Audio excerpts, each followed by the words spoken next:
So this is the Route 66 Museum in Kingman, Arizona. It's in the old powerhouse.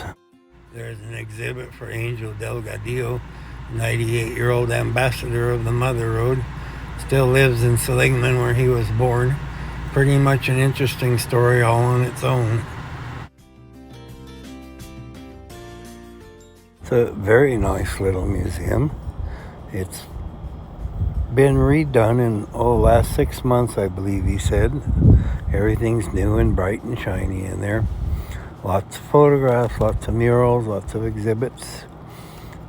Very knowledgeable, friendly person at the desk.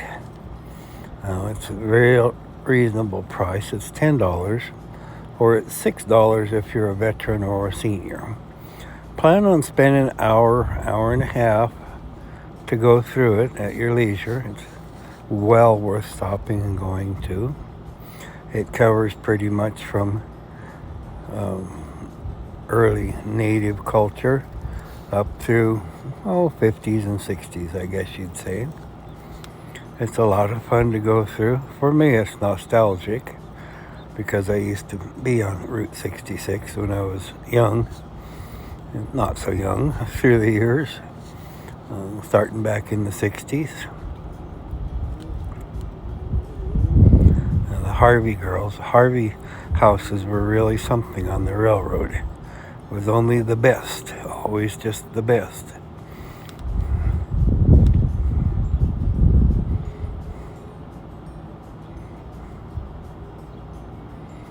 And of course, natives were there long before the Europeans moved in.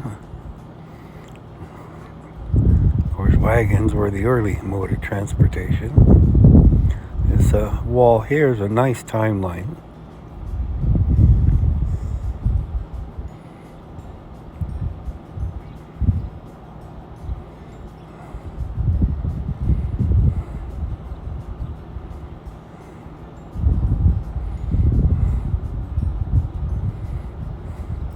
If I spent an hour and a half at least.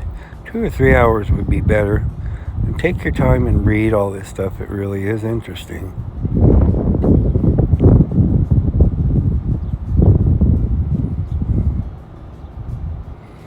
Now, I got there just after 8 o'clock when it opened, so it was nice and quiet. Basically had it to myself most of the time. This is the Dust Bowl days in here, the Great Depression. All the Okies were leaving Oklahoma and Texas, heading for California, the promised land.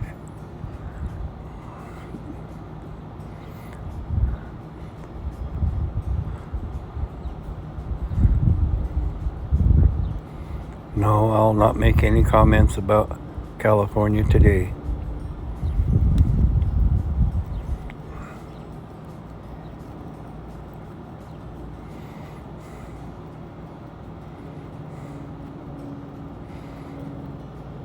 Couldn't exactly call that an RV. It was more a mobile home because they were packed with everything these people owned and basically bankrupt and had been run off of their farmland, which was no longer viable land.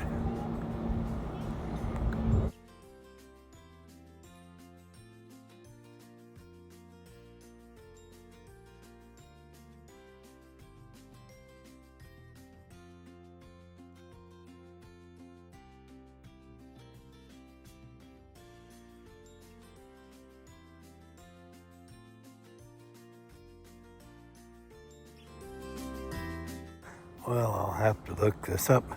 Apparently there was a Kingman Air Base out here.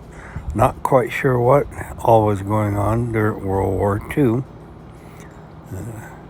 Apparently there was training and whatnot. I'll have to look that up now. My curiosity is up about it.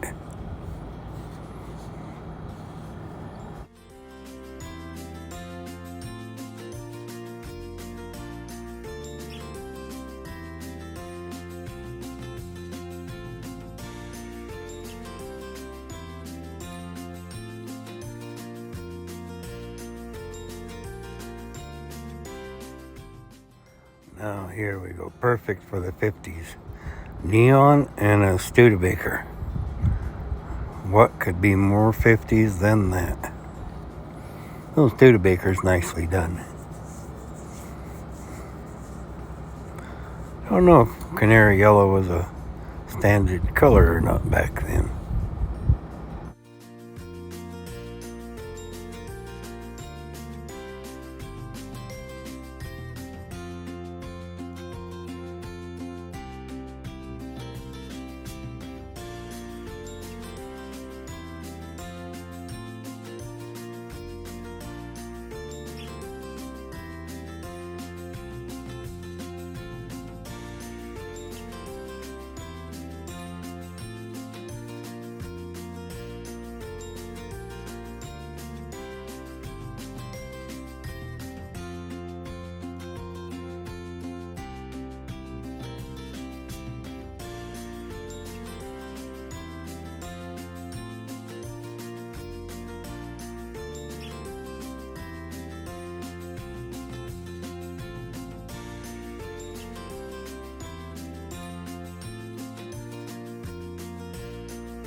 Now in the side window here is a turbine style swamp cooler powered by the wind of your passage, spinning an element through the water, picking up the water and cooling the air, supposedly. Usually it did nothing, rusted shut, or it sprayed all the water all over you. They were nice when they did work though. These little murals are really fun here. Dioramas. Enjoyed those quite a bit.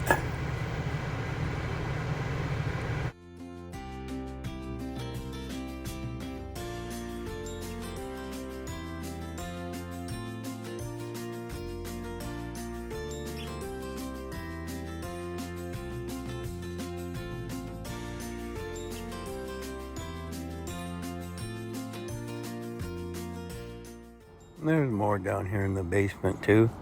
Photographs, murals, and whatnot. There is a little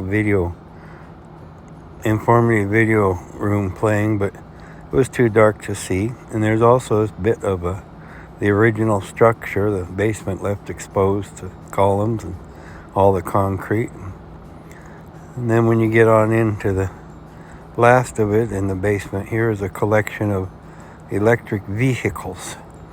Now, a couple of first things you'll see coming up in here, which I'm not quite sure how they ended up here, but that one there is Willie Nelson's Rolls style golf cart, and next to it is Waylon Jennings' Mercedes style golf cart.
really like this 1930, I believe, Detroit electric car.